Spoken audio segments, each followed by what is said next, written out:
भाइयों बहनों, हम ईश्वर की आराधना करते हैं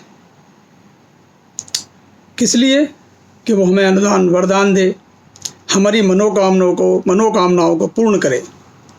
लेकिन जब तक हमारी बुद्धि का विकास इतना नहीं होगा कि सामने भगवान भी होगा, तो हम उससे वरदान भी मांगेंगे तो किस तरह से मांगेंगे।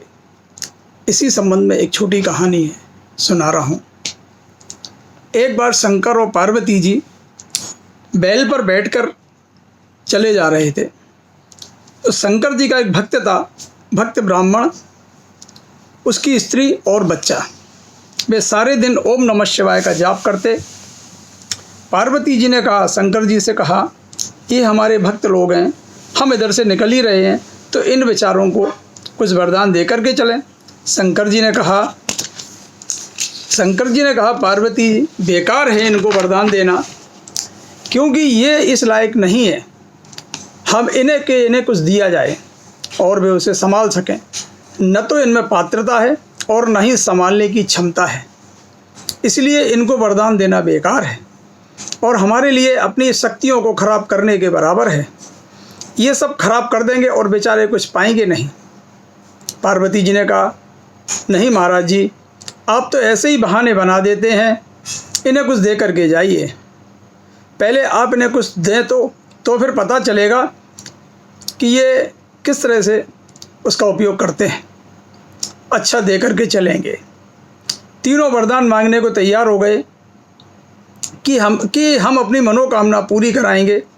स्त्री जरा समझदार थी, होशियार थी। सबसे पहले उछलकर वह आगे आ गई और बोली, पहले हमारी मनोकामना पूरी कीजिए महाराज। शंकर जी ने पूछा कि तुम्हारी मनोकामना क्या है?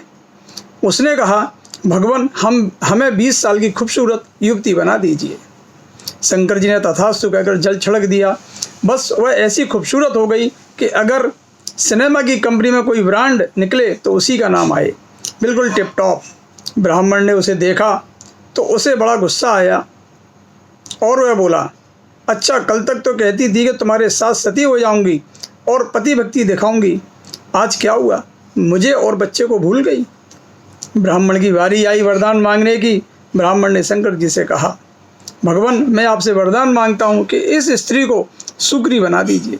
शंकर जी ने कहा, अच्छी तरह सोच लो। उसने कहा, महाराज जी, मैंने सोच विचार कर ही वर मांगा है।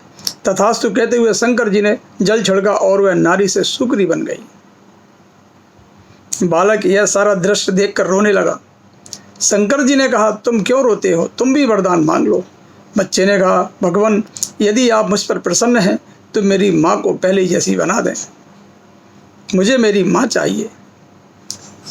शंकर जी ने कहा, तथास्तु, और ब्राह्मणी पुनः सुग्री से पहले जैसी स्थिति में आ गई। शंकर जी ने पार्वती से कहा, देवी, देखा आपने, इन तीनों ने 3 वरदान व्यर्थ गंवा दिए। ये तीनों चाहते तो विवेकपूर्ण वरदान प्राप्त कर सकते थे और अपना जन्म और जीवन सुधार सकते थे। हम इसलिए आपसे कह रहे थे कि इनमें वरदान प्राप्त करने की पात्रता नहीं है। मित्रों, देव पूजन का अर्थ होता है देवताओं की तरह अपने को विकसित कर लेना, ताकि देवताओं का जो स्तर है उसके साथ जुड़ी जो विशेषताएं हैं वे हमको मिलती चली जाएं। पात्रता का विकास करना ही देव पूजन का मुख्य उद्देश्य है। देवता बनकर ही देवोपासना की जाती है। अखंड ज्योति, नवंबर 2018।